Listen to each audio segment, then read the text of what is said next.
Hey everyone, here we're going to go through chapter 8 and talk about the cost of taxation. There may be several books throughout this course I recommend you read on your own time. Uh, Less academic, more popular culture, I would recommend reading Freakonomics. But if you're interested in getting into more historical books on economics, I recommend Adam Smith's Wealth of Nations, one of the books considered to be founding of modern economics, or modern used loosely there. Um, but it does, what's relevant now is that it gets into a little bit of how important taxation was to the beginnings of the country, the uh, the, the early years, really all of it, because the bottom line is that people don't like paying taxes. They like the benefits of the expenditures from the taxes, but it's hard to get people to pay taxes. That's why you may have heard of the Whiskey Rebellion before. Even after we won our independence, people didn't want to pay the soldiers from the Revolutionary War. Just like the Revolutionary War was prompted partially because England had paid and shed blood for the colonists in the French and Indian War, and then they needed to fund uh, those expenses because they were basically bankrupt, and colonists didn't want to pay for it. So taxation has always played an important role. So I recommend reading that. So we've talked a little bit about um, how changes in cost change quantities. Here we're going to talk about a source of inefficiency from taxation and the deadweight loss it creates. So you can see here our typical supply and demand curves, equilibrium prior to tax, quantity, and price. However, when we introduce a tax, we shift to a lower quantity transacted. Then the buyers are going to pay a higher price. The seller is going to receive a lower payment for their goods. This gap is the size of the tax. So then you have to look at what do these areas represent, these little dotted lines. We knew that the area here before was consumer surplus, and below the price was producer surplus. Well, what's this? This area right here will be the tax revenue. So the area of the rectangle is the quantity transacted after the tax is introduced, and then the other side will be the size of the tax. So the difference between what buyers pay and sellers receive. So how does this impact the welfare, the economic welfare of everyone if we introduce the tax? Well, going back to our supply and demand curves in the area, we know that before the tax, we transacted at Q1. Consumer surplus were these areas A, B, and C. Producer surplus was D, E, and F.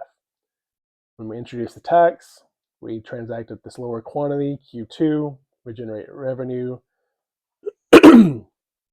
that transfers area B from consumer surplus to government revenue, transfers area D from producer surplus to government revenue. That leaves area A for consumers and area F for producer surplus. But what is area C and E? C used to go to consumer surplus, E used to go to producer surplus, but we are no longer transacting at these quantities between Q2 and Q1. This area of total surplus evaporates. It forms what we call the deadweight loss, with a total surplus lost to society by introducing a tax. I recommend getting quite familiar with this graph. It would be a reasonable expectation for any student to label each of these areas on a test. So Deadweight loss is the fall in total surplus that results from a market distortion, such as in this example, a tax. Buyers and sellers sustain losses in the surplus, and those losses exceed the revenue generated by the government because of that change in quantity, that distortion, resulting in deadweight loss. Because it changes the incentives. So, for example, if you talk about labor, in putting a tax on income or wages reduces the cost of leisure.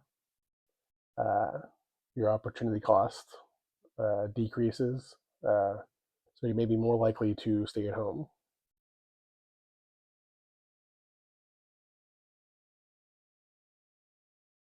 Remember, when you're trying to figure out which area of the triangle represents deadweight loss, you're pointing from the new quantity back to the equilibrium quantity, and it's the area in between the supply and demand curves pointing at that original quantity, the equilibrium quantity. So please pause and attempt the quick quiz and then come back. All right, question 1. A tax on a good has a deadweight loss if A, the reduction in consumer and producer surplus is greater than the tax revenue. Question number 2.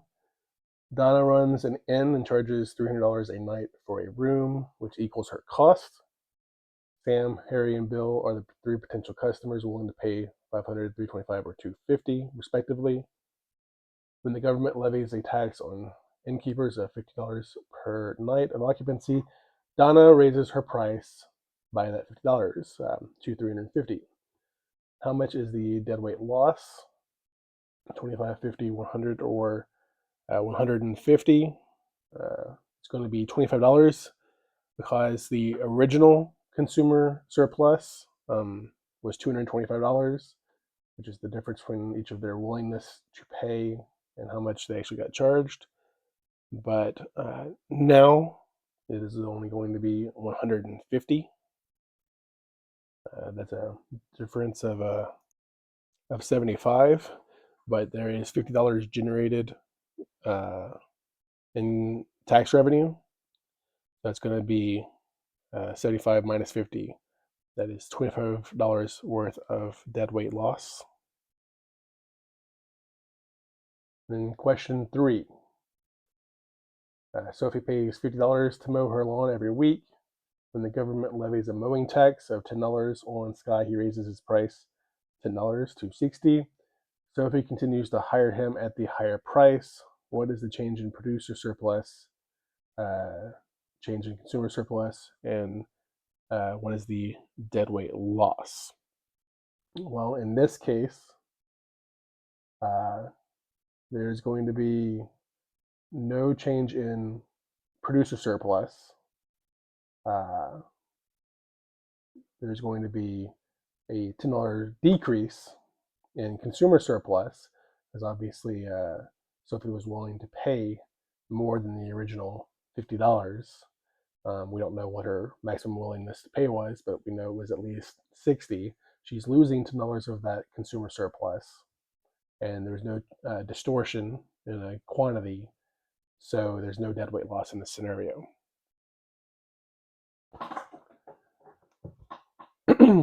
So to determine the quantity of deadweight loss, we have to look at how much distortion there is when you add in the tax. So that's how much does the quantity change? Well, that's going to depend on the elasticity we've talked about, which depends on the slope of these curves. So you can see right here with relatively inelastic or relatively low elasticity, there is not much of a distortion here. So there's not going to be much deadweight loss. But when there's more elasticity, the deadweight loss is larger here. And how do we remember this? Well, how much basically how flat are these. The flatter these lines are, the more the quantity is going to change in response to a change in price, and that's going to lead to greater deadweight loss since there's more of a change. So again, this isn't to say that we shouldn't have taxes. It is, however, to understand the impacts of taxation, not just on normal goods that you go into stores buy, but also on the labor market, etc.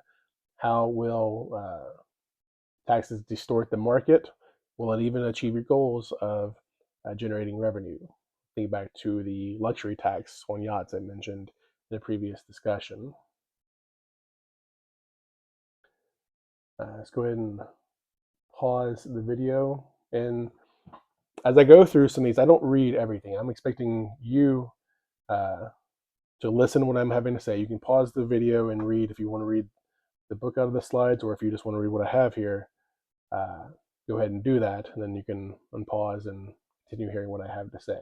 But I don't think anybody wants me to just read word for word what I have here. You've got eyes for that. Go ahead and pause, and we'll look at questions 4 through 6. All right, question number 4. If a policymaker wants to raise revenue by taxing goods while minimizing deadweight loss, he should look for goods with small elasticities of demand and small elasticities of supply. Why is that? That's because the smaller the elasticity, the or more inelastic it is, it'll distort the quantities less and generate less deadweight loss. And question 5, in the economy of agricola, farmers rent the land they use from landowners. If the supply demand is perfectly inelastic, so it doesn't change in response to value changing, price changing, then the tax on the land would have no deadweight losses because you're not changing the quantity transacted, and the burden of the tax would fall entirely on the landowners or the suppliers.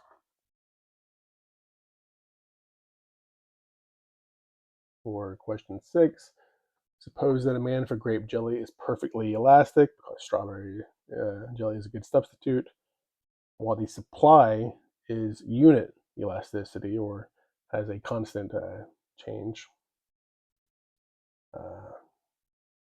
A tax on grape jelly would have a sizable deadweight loss, and the burden of the tax would fall entirely on the producers of grape jelly, because if there's a substitute, they're all going to change. It's going to hurt the producers of the good that was taxed.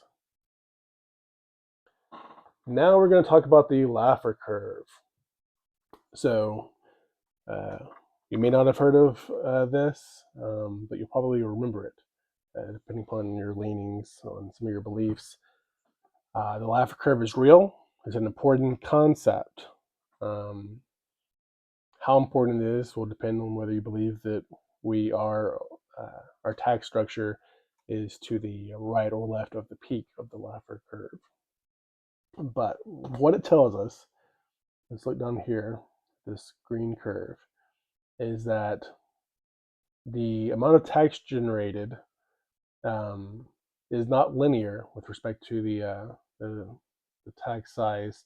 So as you're going up the curve, as you increase the tax rate, you're going to generate more tax revenue. But there's a maximum here, at which point the relationship changes. And as you increase taxes further beyond this point, you actually decrease tax revenue. It's easiest to illustrate this by saying if the tax rate was 100%, so if you went to McDonald's, worked, and they taxed 100% of your earnings, you take home no money. Would you work? Absolutely not. You would not go to work if they were going to take all of your money. If the tax rate was 0, would you work and would you generate any revenue? Well, you wouldn't generate any revenue. So the tax revenue is going to be 0 if the tax rate is 0 or if it's 100. But tax rate is 5%, maybe we generate this much in taxes until some peak, and then starts going down. So if it's 80%, maybe you're going to work less, or you're not going to work at all, and then you're going to lose revenue. So the question becomes, what is this peak here? I don't know. I'm not sure anybody knows. Some people estimate it. There's an important thing to consider here, though, and that is taxes generally aren't a flat tax in this country on income. They're marginal rates. So just because let's say you're a millionaire and your taxed, part of your income is taxed at 35%. Not all of your income is taxed at 35%. Only the certain amount of your income above a certain point is taxed at the higher rate. Don't want to get ahead of myself, but on the next slide I'll talk about various tax rates. But you can see here this represented here by how much the tax revenue can change depending upon the size of the tax. So you may have a high tax but a small taxable base because there's a small number of people making those large incomes. So maybe you have a broader base here but lower tax rate, smaller base here but a higher tax rate. That's going to change how much tax revenue is generated. So if you go back and look at the 1954 tax brackets and progressivity of them, you'll see that there used to be some tax rates that would go up to 90% on this very small percentage of your income. And you can see that here, the progressivity of the 1954 tax code. You can see there were like 20-something tax brackets, 24, and they went up to $200,000. But that's you say 1954 dollars. That would be the equivalent of making almost $2 million now. So, and this was in place for I think decades, maybe about 3 decades. Think about how the economy was doing at the time.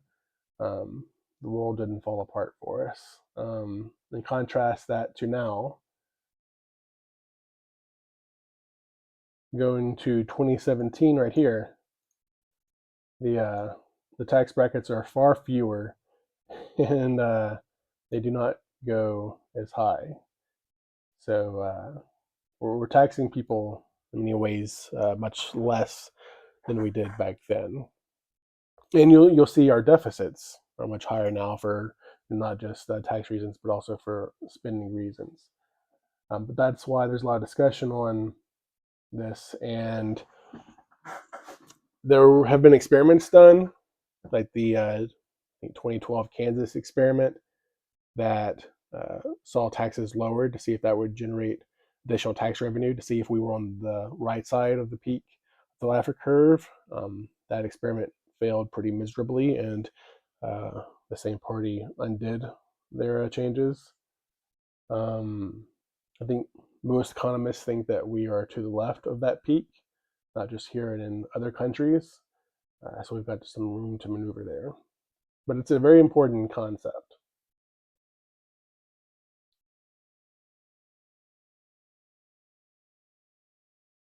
We talked about how taxes can distort the labor market. If you cut taxes, that increases the cost of leisure, because you would take more of your income home. So in theory, you'd have more labor supplied. I'm not sure what impact we've seen of that with some of the experiments like the Kansas experiment, but it's an important conceptual concept you need to be aware of.